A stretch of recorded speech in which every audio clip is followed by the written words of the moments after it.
اللهم صل على سيدنا محمد اللهم صل على سيدنا محمد بیوی کے رشتے کو بعض بیویاں ایسی نادان ہوتی ہیں کہ اولاد کی محبت میں خامند کو ڈیگریڈ کرتی ہیں، بعض خامد ایسے نادان ہوتے ہیں اپنے ماں باپ کے احترام میں بیوی کو ذلیل کرتے ہیں، اپنے بہن بھائیوں کی سن سن کر اپنی بیوی کو مارتے پیٹتے ذلیل کرتے ہیں۔ یہ ہر گھر کی کہانی ہے، ان دونوں سے میرے اللہ نے روکا ہے۔ خامند اپنی بیوی کو سب سے زیادہ عزت دے، بیوی اپنے خامند کو سب سے زیادہ عزت دے۔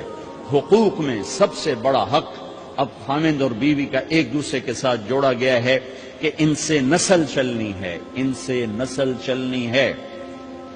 آپ حیران ہوں گے، بیوی کے ذمہ خامند کی روٹی پکانا شریعت نے نہیں لگایا، تو خامند کے ماں پیو کی روٹی کیسے ذمہ ہوگی؟ خامند کے بہن بھائیوں کی روٹی کیسے ذمہ ہوگی؟ کتنی بہنوں نے گھر اجاڑ دیے بھائیوں کے، کتنے ساس سسر نے اپنے بیٹے کے گھر اجاڑ دیے۔ یہ چاروں طرف پھیلی ہوئی کہانیاں بتا رہا ہوں، کوئی خواب نہیں سنا رہا ہوں، کوئی باہر کی زندگی نہیں بتا رہا ہوں کہ جوائنٹ فیملی سسٹم بہت اچھا ہے اگر شریعت کا پتہ ہو، اور بہت برا ہے اگر شریعت کا پتہ نہ ہو۔ چڑا چڑی بھی اکٹھے ہوتے ہیں تو گھونسلہ الگ بناتے ہیں کہ ساس سورا کے دائیں سرتے نہ آ پاوے۔ شریعت نے یہ عورت آنے والی لڑکی کا حق رکھا ہے کہ اگر خامند کے پاس طاقت ہے تو اس کو الگ گھر دے۔ اگر وہ ڈیمانڈ کرے کہ آپ مجھے الگ گھر لے کر دیں تو یہ ماں باپ کی نافرمانی نہیں، یہ حق تلفی نہیں، اس آنے والی کا حق ہے کہ اس نے تیری نسل کو سنبھالنا ہے۔ اگر یہ ساس کے بھی سنیں، سسر کے بھی سنیں، نندوں کے بھی سنیں، دیور کے بھی سنیں، پھر تیری بھی سنیں، تو یہ تو پاگل ہے، یہ بچے کہاں سے پالے گی؟ یہ بچوں کی تربیت کب کرے گی؟ یہ تو دن کو روئے گی کہ سسا آکھے، رات کو روئے گی سو رہے آکھے، اگلے دن آکھے گی میں نے تو تیری بہن آکھے ہے۔ تو اس کو تو بچے پالنے کا وقت نہیں۔ ہماری نسل کیوں برباد ہو گئی؟ کہ ماؤں نے اپنی ڈیوٹی چھوڑ دی ہے۔ 3 سال کا بچہ سکول میں ڈالنے بلا سکول والوں کیڑی فکر ہے، انہوں نے پیسے لے کے انہوں کھڈاونا۔ میرے نبی نے کہا 7 سال تک تو نماز بھی نہ کہو، گلے سے لگا کے رکھو۔ 7 سال تک نماز بھی نہ کہو، بس اس کو قریب کرو قریب کرو قریب کرو، 10 سال میں جا کے نماز کہو۔ 3 سال کے بچے کو ڈالتے ہیں اسکولوں میں، اس کے لاشعور میں ماں باپ سے نفرت پیدا ہو جاتی ہے۔ یہ میری اب بیتی ہے، اللہ نے مجھے تبلیغ میں لگا دیا تو شریعت پڑھنے کے بعد اللہ نے میرا سر جھکا دیا، ورنہ میں تو بالکل باغی ہوتا۔ تو میرے نبی فرما رہے ہیں 7 سال تک نماز بھی نہ کہو، بس سینے سے لگا کے رکھو تاکہ تمہاری صفات منتقل ہوں اور تمہاری محبت ان کے اندر منتقل ہو۔ تو جب بیوی پر پورے گھر کا بوجھ پڑ گیا تو وہ اپنے بچوں کو کب پالے گی اور بچوں کی کب وہ تربیت کرے گی؟ وہ تو صبح سے شام تک چولہے پر تھک چکی ہے، اور اوپر سے جو تانے ہیں وہ الگ ہیں، جلی کٹی، کبھی ساس کہہ رہی، کبھی سسر کہہ رہا، کبھی بہنیں، کبھی دیور، تو وہ تو بالکل بیچاری پاگل ہو جاتی ہے۔ کہیں اس کا الٹ بھی ہوتا ہے، آنے والی ایسی آتی ہے کہ پورے گھر کو تباہ کر کے ماں باپ کو بھی دھکا دلا کے اپنے خامند کو لے کے نکل جاتی، ایسا بھی ہے لیکن یہ بہت کم ہے۔ ابتدائی رشتہ خامند اور بیوی ہے، خامند اور بیوی یہ ابتدائی رشتہ ہے۔ اللہ نے آدم کو بنایا اور حوا کو ساتھ بیوی بنایا، اولاد بعد میں نہیں۔ اور ایک اور بات، آدم کو بنا دیا مٹی کا پتلا اکٹھا کر کے، مٹی اکٹھی کر کے پتلا بنا دیا، 40 سال کے بعد روح ڈالی، چل بھائی جا جنت، اور اکیلے بھیج دیا، بیوی نہیں دی۔ حالانکہ اللہ چاہتا تو ساتھ ہی حضرت حوا کی مٹی کا ڈھیر بھی لگا دیتا، اس کا پتلا بھی تھپ دیتا، فرشتوں سے تھپوا دیتا، اور پھر 40 سال کے بعد دونوں کو اکٹھا جنت میں ڈالتا۔ بہت سارے پیغام، اس میں بہت سارے پیغام، تاخیر ساتھ نہیں بنایا، دیر سے بھیجا، انتظار قدر کو بڑھانے کے لیے کہ عورت کی قدر کرنا، کمزور ذات ہے، کمزور مخلوق ہے، قدر کرنا۔ دوسرا، پہلے دن پتلا نہیں بنایا کہ ننگا پڑا ہو، عورت کا پتلا ننگا ہو، مٹی کا ہو، پتھر کا ہو، تو اس میں کیا کشش؟ تو ان مرد کے لیے کشش کوئی نہیں، تو فرشتوں کو کیا کشش تھی؟ پہلے دن سے عورت کو پردے میں بنایا، بے پرد نہیں کیا۔ بے پرد نہیں کیا، اس کا پتلا نہیں بنایا، اسے ننگا نہیں چھوڑا، اس کو پہلے دن سے کورڈ. اور کیسے بنایا؟ فرشتوں کی آنکھوں پہ پردہ اور آدم کو سلا دیا. آدم علیہ السلام سوئے ہوئے ہیں، فرشتوں کی آنکھوں کے سامنے پردہ ڈال دیا گیا. جب آدم اٹھے ہیں، اور ایک اور بات، جنت میں رہ کر بھی آدم علیہ السلام کا دل نہیں لگتا تھا، اداس اداس رہتے تھے. اماں آئی تو بابے دا دل لگا، تو اداس رہتے تھے جنت میں. جب آنکھ کھلی تو اپنے لیفٹ سائیڈ پہ ایک خاتون سر سے لے کر پاؤں تک لباس میں. آپ نے سنا ہے نا، یوسف علیہ السلام دنیا میں سب سے خوبصورت ہستی پیدا کیے گئے. یہ مردوں میں، عورتوں میں سب سے خوبصورت حضرت حوا کو پیدا کیا. کون ہے؟ کہتے ہیں اللہ کی آدم تیری بیگم. کون ہے تیری بیگم؟ نکاح پڑھایا.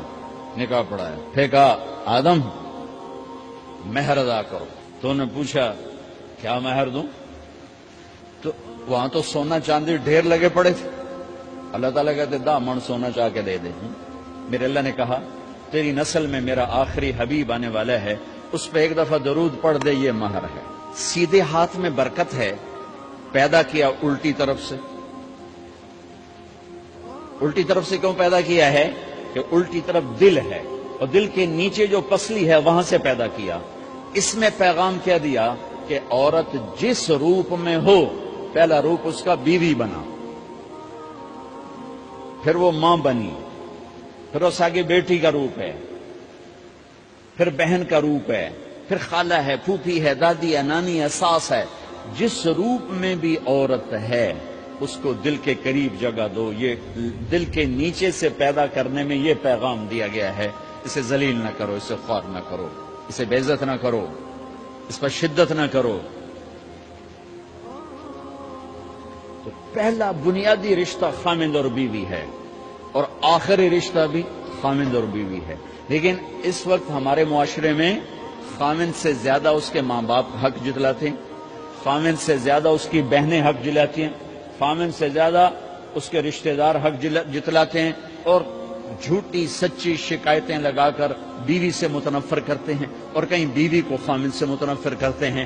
آپس میں لڑائی لڑا کے پھر خوش ہوتے ہیں. میرے نبی سے پوچھا جائے یا رسول اللہ آپ کو سب سے زیادہ کس سے پیار ہے؟ تو آپ نے کہا عائشہ سے. اللہ، وہ جھینپ کے کہنے کے نہیں، میں پوچھ رہا ہوں لوگوں میں آپ کو کس سے زیادہ پیار ہے؟ تو آپ کہتے ابو بکر سے. تو آپ نے پھر کہا ابوہا، مجھے عائشہ کے باپ سے زیادہ پیار ہے. پھر پہلے عائشہ کا، تو پھر کہتے ابو بکر. تو آپ نے کہا نہیں، ابوہا، مجھے عائشہ کے باپ سے سب سے زیادہ پیار ہے. یہ آپ کو میسج دیا ہے کہ گھر کی زندگی کیسے ہوتی ہے. کوئی عشق نہیں چھڑا ہوا تھا، میسج دینا. اما عائشہ چھوٹی عمر کی تھی، ان کو آٹا گوندھ کے دیتے تھے، پھر جب ان کو آٹا گوندنا آ گیا پھر چھوڑ دیا. پھر ان کو سامنے بٹھا کر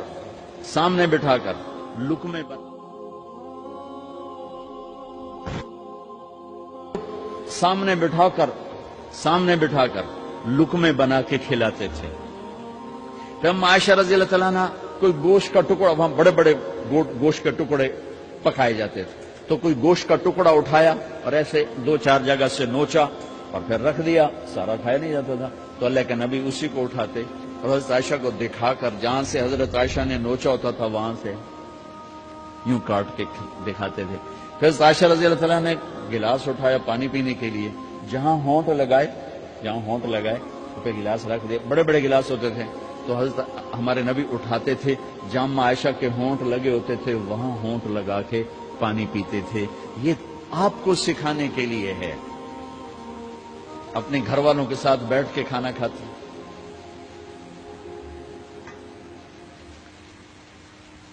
یہ میرے نبی کی معاشرت ہے، یہ میرے نبی کی زندگی. گھر میں جھاڑو دیتے، اپنے کپڑے خود دھوتے. کوئی چیزیں بکھری پڑی ہوتی تو بیوی کو نہیں ڈانٹتے، خود اٹھ کے سیٹ کر کے رکھ دیتے. گھر والوں کے ساتھ مل کر برتن دھوتے، صفائی کرتے، گھر والوں کے ساتھ مل کر. یہ میرے نبی کی ایک خوبصورت زندگی ہے بھائیوں بہنوں، ہم بھلا چکے ہیں۔ بیوی کے لیے خامد کو سب سے بڑا حقدار، بعض لڑکیاں ایسی نادانی کرتی ہیں کہ شادی کے بعد بھی اپنے ماں باپ کی آنکھ کو دیکھ کے چلتی ہیں۔ شادی کے بعد سب سے بڑا حق خامد کا ہے، شادی کے بعد سب سے بڑا حق خامد کا ہے۔ ماں باپ پیچھے چلے جاتے ہیں، بہن بھائی پیچھے چلے جاتے ہیں، لیکن یہ نادانیاں بھی دیکھنے کو ملتی ہیں کہ شادی کے بعد بھی ماں باپ اپنی بچی کو اپنے قابو میں رکھنے کی ترتیبیں سوچتے ہیں تو وہ بھی اپنی بچی کا گھر برباد کر دیتے ہیں۔ میرے نبی سے پوچھا گیا یا رسول اللہ عورت پر سب سے زیادہ کس کا حق ہے؟ تو آپ نے فرمایا اس کے خامد۔ ایک خاتون ہے، یا رسول اللہ میری شادی ہو رہی ہے تو میرے اوپر میرے خامد کا کیا حق ہے؟ تو آپ نے ارشاد فرمایا تیرے خامد کے جسم پر زخم ہو، زخموں میں پیپ پڑ جائے اور تو اپنی زبان سے چاٹ چاٹ کے زخم صاف کرے تو نے اپنے خامد کا حق ادا نہیں کیا۔ خامد کو سمجھایا کہ سب سے بہترین مسلمان وہ ہے جو بیوی سے اچھا سلوک کرتا ہے، اور میرا سب سے اچھا سلوک ہے اپنی بیویوں کے ساتھ، یعنی قاب قوسین او ادنا آپ کا مقام ہے۔ اللہ پاک کا دیدار اپنی آنکھوں سے کیا ہوا ہے، اور آپ ہمیں معاشرت سکھا رہے ہیں کہ ایک جہاد کے سفر سے واپس آ رہے ہیں، ہم عائشہ ساتھ ہیں، تو آپ نے صحابہ سے کہا بھئی آگے چلے جاؤ، وہ سارے آگے چلے گئے۔ جب سارے نظروں سے غائب ہو گئے تو آپ نے کہا عائشہ دوڑ لگاؤ گی میرے ساتھ؟ عائشہ نے نہیں کہا، میرے نبی نے کہا دوڑ لگاؤ گی؟ آج کل کا کوئی علامہ بھی یہ نہیں کرے گا۔ عائشہ دوڑ لگاؤ گی میرے ساتھ؟ کہا جی لگاؤں گی۔ تو دوڑ لگائی تو عائشہ فرماتی میں آگے نکل گئی، اللہ کے نبی پیچھے رہ گئے، چاہے آپ جان بوجھ کے آستہ ہوئے ہوں ان کی دل جوئی کے لیے۔ کچھ سال گزر گئے، پھر جہاد کے سفر سے واپسی ہو رہی ہے تو آپ نے صحابہ سے کہا بھائی آگے چلے جاؤ، تو سارے آگے چلے گئے، غائب ہو گئے۔ عائشہ دوڑ لگائیں؟ کہا جی لگائیں۔ تو فرمایا کہ ان دنوں میں ذرا موٹی ہو گئی تھی، جب دوڑ لگائی تو اللہ کے نبی آگے نکل گئے، تو پھر آپ نے کہا عائشہ ہذہ بتلک، عائشہ اب تیرا میرا حساب برابر ہو گیا، اس دفعہ تو آگے نکل گئی، آج میں آگے نکل گیا۔ یہ میرے نبی کی معاشرت ہے کہ بھری محفل میں کہہ رہے ہیں مجھے عائشہ سے سب سے زیادہ پیار ہے۔ اور عرب میں عیب تھا، جیسے ہمارے ہاں بھی عیب ہے کہ کوئی بھری محفل میں کہ مجھے بیوی سے سب سے زیادہ پیار، تو تیری ماں کتنے گئی؟ بھائی ماں کا اور خانہ ہے، بیوی کا اور خانہ ہے، ماں کی اور جگہ ہے، بیوی کی اور جگہ ہے۔ تو میں آپ سب سے کہتا ہوں ماں باپ کی وجہ سے بیویوں پہ زیادتی نہ کرو، بیوی کی وجہ سے ماں باپ پہ زیادتی۔ اللهم صل على